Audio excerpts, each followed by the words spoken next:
welcome. For those who don't know, this is Elder Amoja Ajabu, your host for Ajabu Speaks.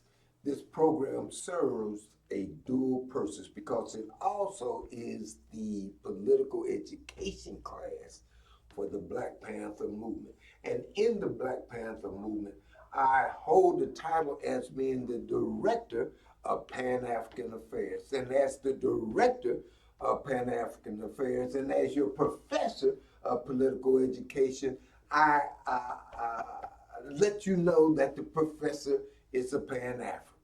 A Pan-African means that he does not define himself or she does not define herself by where she or he was born, but by where they are from.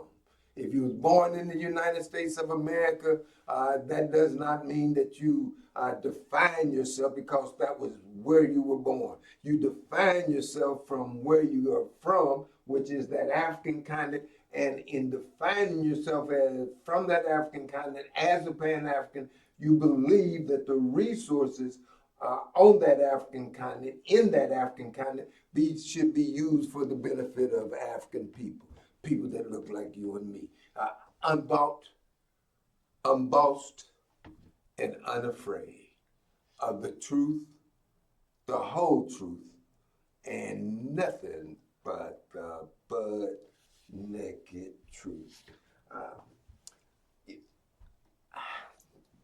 I'm going to talk about some hard things in this class. And I'm going to talk about some hard things because, you know, as a people, we have tended to not speak about that which is embarrassing or that which we don't like the way it went. We just, you know, especially if it's in the family, just don't tell nobody about it, you know. And I think that is a mistake. And it's a mistake because now the generation after us does not get the benefit of the mistakes that we have made so that they understand those mistakes and understand not to make them, but if they do, how to handle them. And to the way I want to go and talk about it, it is hard because it involves one of the greatest men when you talk about that has got into the pulpit here in Indianapolis, Indiana. My bishop, Bishop T. Gad Benjamin, he speaks about how he knows preachers that got 3 churches, but he don't know of anybody but Pastor Jeffrey Johnson that's got 3 churches and he built all 3. He says that this man has got to have a vision and was able to realize his vision, got people to support his vision because of how he had gotten in touch with his God within him and was able to share it with his congregation. He evidently done it very well because they supported him and are still supported with him and are upset because now that he has stepped down, that he's got into an embarrassing situation. But I say we have to talk about that. There's enough lessons to learn from that. And we ought to talk about our enslavement more and how that is still going on. Because there are lessons that need to be learned so that we don't do that again. And if you're talking about the situation with Pastor Johnson, he's at his crib. He with his wife and his son. And for some reason, the son is acting in a way that causes his wife, to throw a knife at him. And Pastor Johnson, being the man in the house, said, "Hold up, what are you doing? That you got to make your mama throw a knife at you? Cease and desist." And that's what Pastor Johnson was enforcing, and rightfully so. And for some reason, they say that he called the police. Police come and investigate it. And as they're investigating, they're saying mom and daddy is telling that they want son out of the house. And they say, well, no, you can't put son out of the house because we don't see any evidence of a crime. I know you said that he was acting in a way that you felt like that he needed to be physically restrained, but we don't see any evidence of that, of how he acted. And so we can't take him downtown, and nor can you put him out.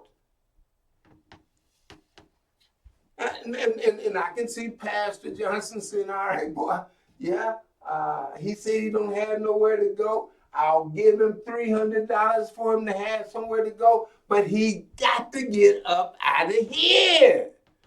He can't interact with his mama like that. He ain't gonna do that up in here like that. There's a man in this house who runs this house, who is that woman's husband and your daddy. And I'm telling you, boy, you can't act like that up in here. And he was right. And evidently the boy bucked, and he felt like he had to put his hands on him and throw his stuff out because he was still not trying to change his behavior to where that he was interacting with his mother and now with his daddy like that. You up in my house, probably eating my food, by showing up burning my electricity, drinking my water, using it. And you up in here acting like that? Now go get your own place. I'll help you. Go get it. You can't be up in here acting like that. And evidently the boy bucked. And Pastor Johnson, took it to him. Rightfully so. You can't look, boy, I'm telling you, and I mean it, you can't act like that up in here.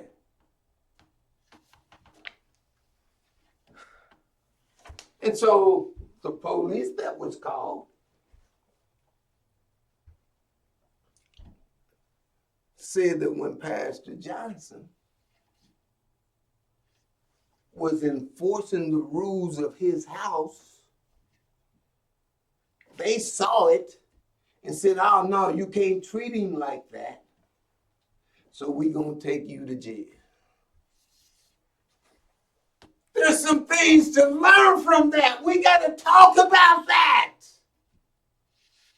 And the first thing to learn from that is if you call the police, you probably shouldn't call them. But if you call the police, because if we was properly organized and he was acting like that in your house, we would have some brothers that could respond and say, look, your daddy done told you,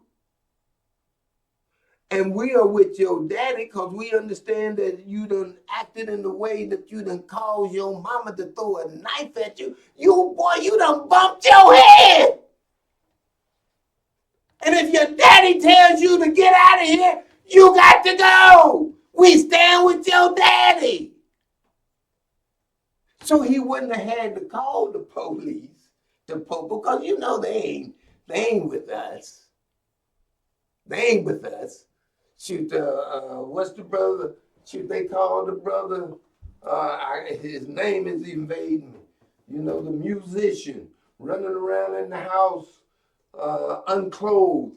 And because he was doing through that, they done called the police, and the police shot him down. Well, they didn't shoot him, but choked him to death. So it's not in our interest to call the police, and he shouldn't have to call the police.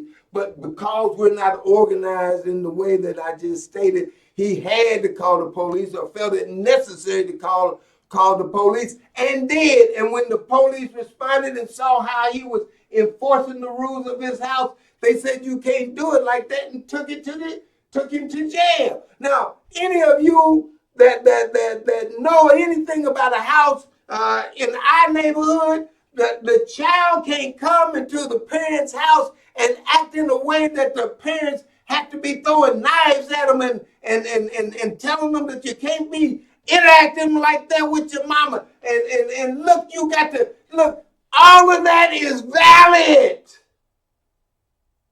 That ain't against the law in our neighborhood, in our house. That's how you're supposed to act. But because we're in this system that is not really trying to let us be humane and be the humans that we are, they want to control us in the way to where it's that if we ain't naturally, they make it a crime and take us to jail. We can't buy into that system. That's the reason why I don't define myself by where I was born. Pan-Africans define ourselves from where we're from because we can't operate in a system and be happy with in that system and try to help that system grow when it interacts with us like that. And Pastor Johnson is a good man. Well, they said they smelled alcohol. So what? He's at his house. He ain't out in the streets falling all over the place. And if his son is in the house acting like he is acting, it's a wonder he ain't doing something else. The boy that drove him to drink. And I wouldn't say personally that if the boy was acting like he was acting that I tried to drink, and I don't even know that that's the case. But I can understand that if it was me, I wouldn't be beyond taking a drink if he's up in there acting like that and I'm letting him do like that. But more than likely, self, he got to go. He got to get up out of there. But I wouldn't have done that. I probably would have acted the same way that Pastor Johnson acted, but I wouldn't have acted that way in front of the police. Because I know that the police is going to act ignorant if I do that in front of them. If I keep it my word against his word, just like it was his word against our word when they came and they said that they couldn't do nothing, if I don't let them see me tighten him up a little bit, when they come, I can say, well, look, I don't know what happened to him. He must have fell out. And if the son said, no, he hit me. No. It wasn't me. I would like to, and I should have, and I would have, but I didn't do that right there. Look, I don't know how that happened to him. And then the police would say, well, since we didn't see it, we don't know which story is right. You understand what I'm saying? And they ran their butt on out of there, because they didn't see what was happening. I'm talking about there's lessons to learn from the experience that Pastor Johnson went through, so that if we get in that type of situation, then we know how to handle it. Because they ain't got no business taking that man to jail. But that's how they do us. And see, they do that, and because they actually worship somebody different than what we worship.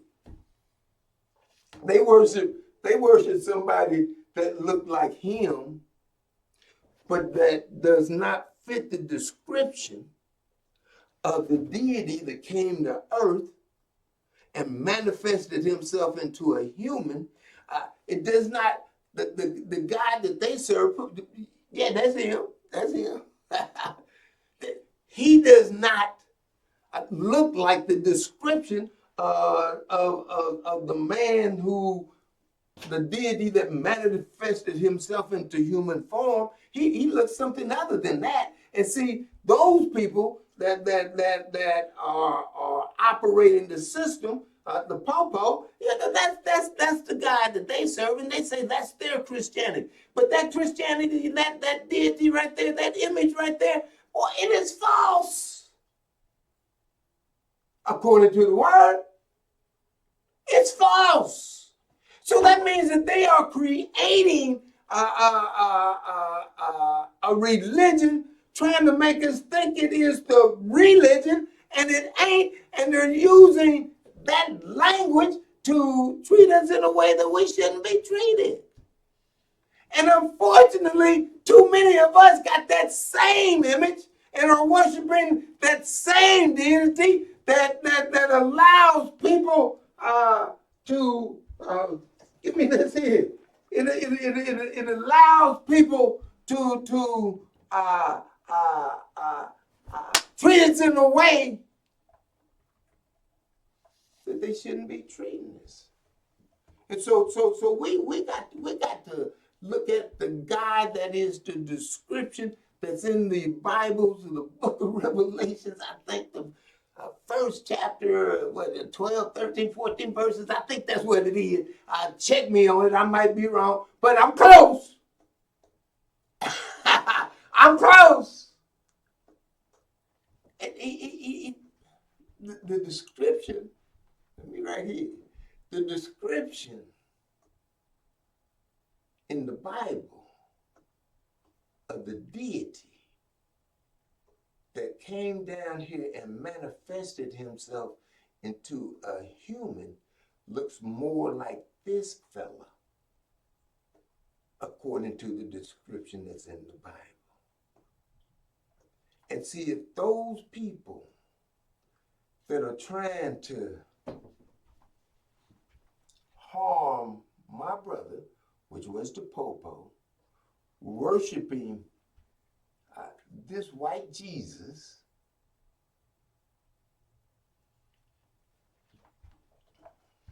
they need to quit it. They need to worship the image, the true image, and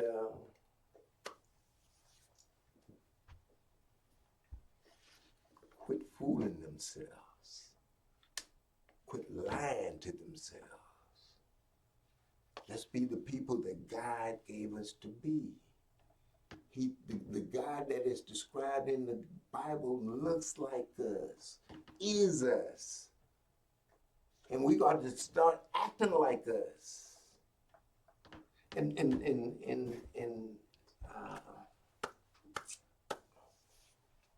So in these times of trouble, Pastor Jeffrey Johnson is worthy of our support, because what he has done, accomplishments that he has done, is not tainted by this experience that he had with his son. He's still the man that done all that. And he falls short. Hell, all of us fall short. How can we not fall short under the stress that this system is putting us up under? This ain't the way we're supposed to live. This is not natural to us. This is not the environment of our culture that is nurturing instead of attacking. Our culture don't, our God, we don't have all that with our God.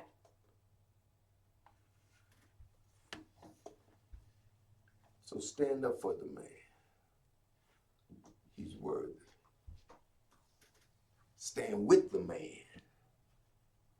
He's worthy. And together, our God will become the one God that is the all-powerful God that lives every word that's in us. That's all I want to say about that right now.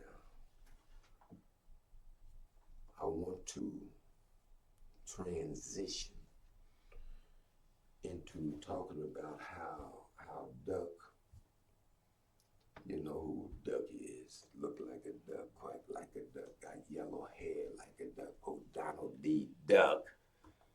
How he is introducing federal troops into the cities, and these cities are trying to resist, but are not having a whole lot of luck. I even saw where former President Barack, he said, well, it looks like Duck is testing us. He's trying to see that if he can't make us, provoke us to the degree that he can enact the Resurrection Act, and so that he can federalize state troops and come in and start detaining people, so that when it comes time for him to get out of that seat that he's in, he can say it's an emergency and I need to stay.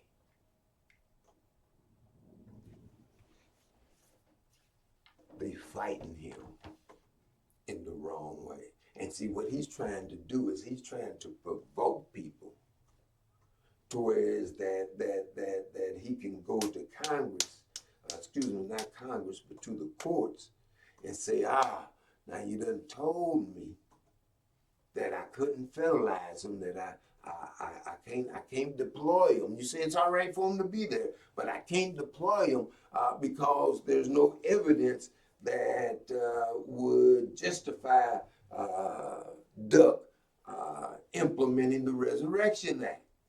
So he's trying to get you to go off. He's trying to get you get somebody to do it. And see, I'm here to counsel you as the elder. Don't do that. But what I'm trying to also say to the mayor, Mr. Johnson, and also to the governor, what's his name? Fitzer, that y'all got to fight Duck. Duck is beating y'all in the psychological game. Duck is definitely being very aggressive in the court, to where it's that he's sitting up, that if he can provoke somebody, that he's got the courts already situated to where it's that they will grant him the authority to implement the Resurrection Act. The Resurrection Act. And with them ruling against him, watch this. Every time the court rules against him, that means that he done broke the law. If he has broke the law, the government breaks the law, the government is acting outside of the law, then that is a tyrannical government. It's not operating within the law. And if it's not operating within the law, then the Constitution has got a remedy for it. The Constitution don't have a remedy for an authoritarian government, and then that's the language that everybody wants to use. And it is that. But if it's breaking the law, it's not only authoritarian, it's tyrannical. We're living with a government that is committing tyranny. And Governor Pritzker and Brother Johnson, y'all got to raise that in the court, in them filings that you're doing. So if you get that ruling that the government is being tyrannical, and it is, then you can use whatever means necessary to change that government legally. The right to use force is switched from the government and is given to the people, and the people have the audacity to be able to exercise their rights. Duck is beating y'all in the psychological war, the legal war. He's up in the court filing stuff, and y'all responding, but you're not responding with the position that the way that he is acting outside the law and the courts are ruling against him. They said he couldn't lay off people in the federal government just because the Congress can't get together and pass a bill to get the budget going. They said that he could not lay off people. Well, if he couldn't lay off people, then that means he's breaking the law by doing it because he did it. If he's breaking the law, then that's tyranny. And the government says, the Constitution says that if the government becomes tyrannical, then the citizens have the right, if not the duty, to change it. Make the argument, man. Make the argument. But see, that is the reason why I say that Duck is the president, but not my president. I can't follow nobody acting like that. And that's the reason why I say, give me the alliance. That's the reason why I say that when you talk about executive people, presidents, then when I talk about I talk about these three brothers, all three of them. Ibrahim Traore, Abdul Rahman Tijani, and Brother Goita. That's my executive branch of a government. That's who I listen to. And I listen to them because they're Pan-African and they're coming together to take the individual identities of each of their countries, Burkina Faso, or Niger, and Mali. They're saying, look, let's obliterate those lines and come together and use the resources that's in the soil that the God that looks like us gave us. Let's control that for the benefit of our people. They're trying to take it from it, keep on taking it. He's been taking it. No, we need to start controlling our own and benefiting from our own, and act like we love ourselves, and have these hard conversations to where it's that we know and learn from what others have done with Malcolm and Martin and Nkrumah, Lumumba, you know what, Sankara, you know, and we got to know what they have done and discuss it so that we understand it, so that we get the lessons from it. Y'all got to help. I need your help so that I can bring a better product to you. Support this message. Support this word so that we can be free. You see my cash here. Help the brother out. Help us out. Unbossed, and unafraid. Willing to talk about the hard stuff because we got to learn the lessons. It's time for us to take our rightful place in the world order of things. Unbought. They can't pay me. I can get paid now, but they can't pay me to do something against my people. No, I don't want that money. Keep that money. I'm going to stop you taking the resources that generate the money that should be ours. That's what I'm going to do. Unbought. Can't be. Unbossed. Set by the Father. And unafraid. Father, thank you for the courage to tell the truth, the whole truth, and nothing but the naked truth. You ready?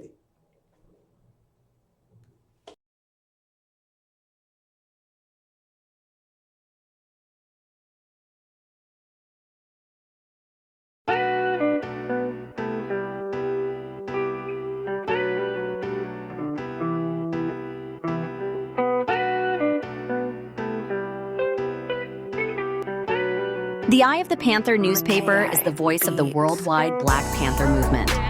This Panther newspaper brings political updates, news to the Black community, and a worldwide network of opportunity and